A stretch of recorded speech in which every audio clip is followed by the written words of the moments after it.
So you want to know if you can dispatch freight and work a 9 to 5. A lot of people want to know the answer to that question. So let's just go ahead and get into it. All of you guys have different situations, different journeys. So take these as it pertains to you. First of all, some of you guys don't know this, but most brokers work 9 to 5. So a lot of you guys might be thinking, I work 9 a.m. to 5 p.m. Here's my thing. You can do it. But if you must work in the morning, hopefully you can get a job that starts in maybe later morning so that you can have time to wake up very first thing in the morning to get your carrier's loads booked and make sure your carriers are taken care of. I'm saying this because a lot of you guys may have heard me say this before, but the good loads do go very first thing in the morning. And those are the loads that, you know, them be the big bucks. The early bird gets the worm in this industry. If you do work at 9, you might have to get up at 6. Preferably if you can do later mornings. I've seen people, it worked out for them as long as they worked later in the morning and they got up really early. So you just got to be prepared to get up a few hours earlier than you would to look for loads if your driver does not already have one. So that can work, but that's something that you need to keep in mind. I also want to talk about job compatibility. There's a couple of different types of 9 to 5 jobs where you cannot be on your phone. And if you must work that early, you will be probably getting calls from your driver. Sometimes you'll get calls from the brokers.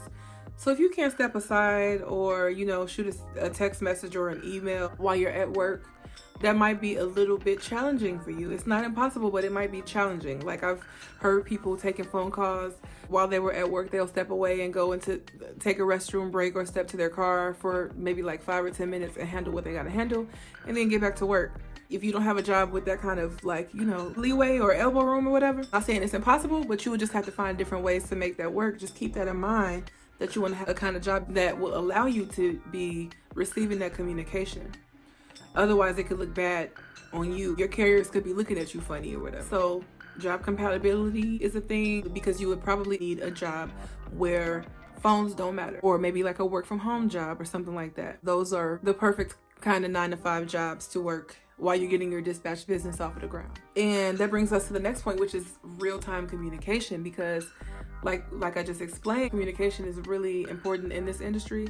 Like if something happens, or maybe a broker sent you the wrong pickup information, or maybe you sent that information to your driver and now your driver is calling you and they're telling you that a shipper that they got to, that they don't have a load to be picked up or something like that. So that's what I'm saying, like real-time communication, because in the moment, like in a situation like I just explained, say you gave your driver the wrong pickup information because that's what the broker gave you, you would have to quickly, because your driver is literally sitting there at the gate waiting to, you know, trying to get their load. That's real-time communication. You need to figure that out right at that moment.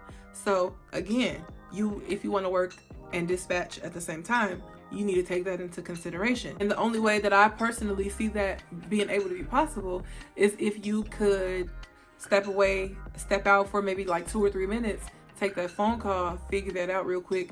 A lot of times you got to figure things out like that via email with the broker, unless you have a direct line to call them. A lot of the times I prefer to communicate situations like that.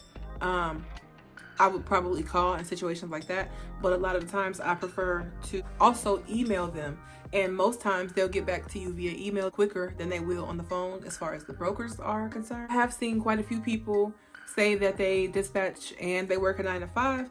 A lot of them work later in the day. One lady that I asked, she worked a 4 to midnight shift, so she started at 4 p.m. and then she worked until midnight.